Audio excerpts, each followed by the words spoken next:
आप सभी भक्तजनों का एक बार फिर से हमारे चैनल पर बहुत बहुत स्वागत है।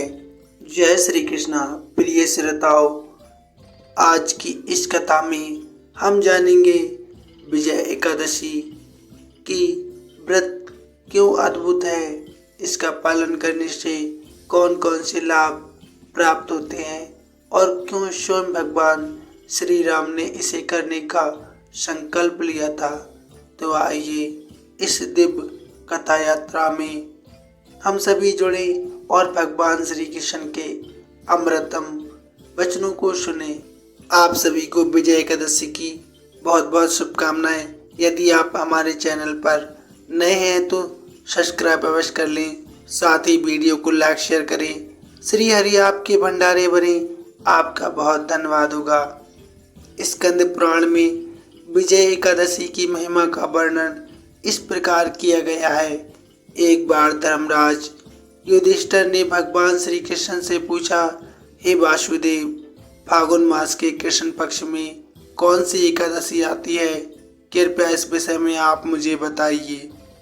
तब भगवान श्री कृष्ण ने कहा, हे युधिष्ठिर, एक बार कमल पर विराजमान श्री ब्रह्मा जी से देवर्षि नारद जी ने पूछा, हे परम श्रेष्ठ, फागुन मास के कृष्ण पक्ष में विजय एकादशी आती है, उसका पालन करने से कौन सा पुण्य प्राप्त होता है?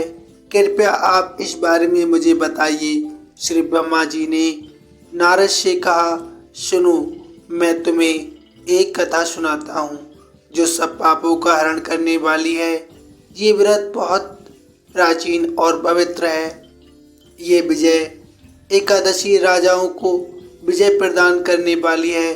बहुत समय पहले राजा रामचंद्र ने 14 वर्षों के लिए वनवास को गए थे। तब पंचवटी में सीता जी और लक्ष्मण जी के साथ निवास कर रहे थे। वहां से रावण ने सीता का हरण कर लिया। इस दुख से उन्हें बहुत व्याकुलता हुई। सीता जी की खोज में वन वन भटकते हुए उन्हें जटायु मिला, जो मारण सन्न था। उसके पश्चात उन्होंने वन में कबंध राक्षस का वध किया। फिर सुग्रीव से मित्रता करके श्री रामचंद्र ने वानर सेना को संगठित किया। हनुमान जी श्री रामचंद्र जी की मुद्रिका लेकर लंका गए और सीता जी की तलाश करके वापस लौट आए। वहां से लौटते ही लंका दहन के पश्चात सुग्रीव से अनुमति लेकर श्री रामचंद्र जी ने लंका जाने का सुनिश्चित किया। सागर तट पर आने पर वे लक्ष्मण जी से कहने लगे, हे सुमित्र नंदन, इस आगत सागर में अनेक भयानक जीव जंतु हैं। इसमें सुगमता से पार कैसे कर पाएंगे? कोई भी उपाय नहीं सूझ रहा है। तब लक्ष्मण जी ने कहा, महाराज, आप ही आदिदेव और पुराण पुरुष पुरुषोत्तम हैं। आपसे कुछ भी नहीं छिपाना असंभव है। इस द्वीप में प्राचीन काल से भक्त कलावी मुनि रहते हैं। पास में ही उनका आश्रम है। हे रघुनंदन, चलिए उन्हीं से इस समस्या का समाधान पूछते हैं। तब लक्ष्मण के कहे अनुसार प्रभु रामचंद्र जी मुनि के पास मिलने उनके आश्रम गए और उन्हें सादर प्रणाम किया। तब मुनि ने उन्हें पहचान लिया और यही परम पुरुषोत्तम श्री राम हैं। अत्यंत विनय पूर्वक उन्होंने पूछा, हे श्री राम, आपका आगमन किस हेतु हुआ है? तब श्री राम जी ने कहा, हे मुनिवर, रावण का संहार करने मैं यहाँ आया हूँ। कृपा करके ये सागर पार करने का कोई उपाय बताइए।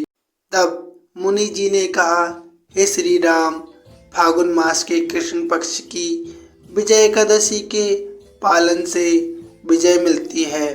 हे राजन, इस व्रत की विधि इस प्रकार है। दशमी के दिन सोने, चांदी, पीतल, तांबे अथवा मिट्टी के एक कलश की स्थापना करें।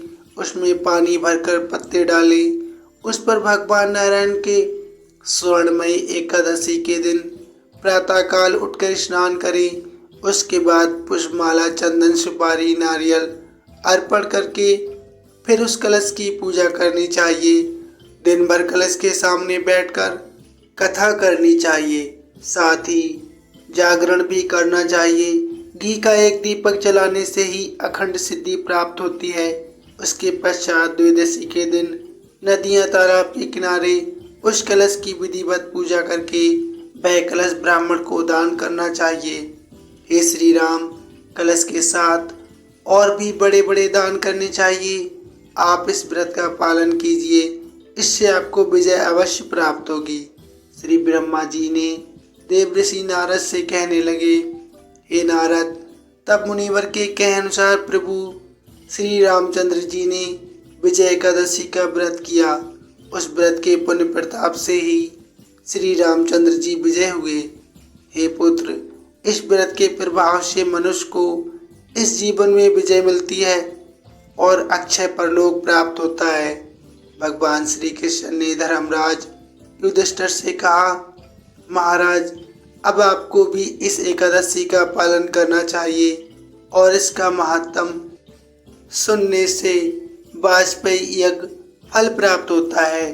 तब भगवान श्री कृष्ण के श्रीमुख से विजय एकादशी का महात्म सुनकर धर्मराज युधिष्ठिर ने भी इस व्रत का श्रद्धा और निष्ठा के साथ पालन किया, जिसके पुण्य प्रताप से वे सुख, समृद्धि और वैभव को प्राप्त कर अंत में वैकुंठ लोक को गए।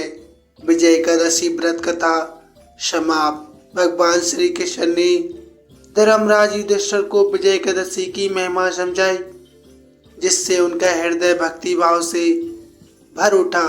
फिर उन्होंने श्री कृष्ण को नमन कर कहा, हे माधव, आपकी कृपा से मैं इस व्रत की अपूर्व महिमा को समझ सका। मैं अब स्वयं इस व्रत को करूँगा और सभी को इसके पालन के लिए प्रेरित भी करूँगा। तब भगवान श्री कृष्ण प्रसन्न होकर बोले, हे धर्मराज, जो भी श्रद्धा पूर्वक इस व्रत का पालन करेगा उसे पापों से मुक्ति और मोक्ष की प्राप्ति होगी। इस प्रकार विजय एकादशी की कथा श्रवण कर जीवन में शुभता और विजय प्राप्त होती है। साथ ही सुख, समृद्धि, धन, यश इत्यादि की भी प्राप्ति होती है। प्रेम से बोलिए जय श्रीमन नारायण। भक्तों, वीडियो कैसी लगी प्लीज़ कमेंट में अवश्य बताइए। साथ ही अवश्य लिखिए जय श्रीमन नारायण। धन्यवाद।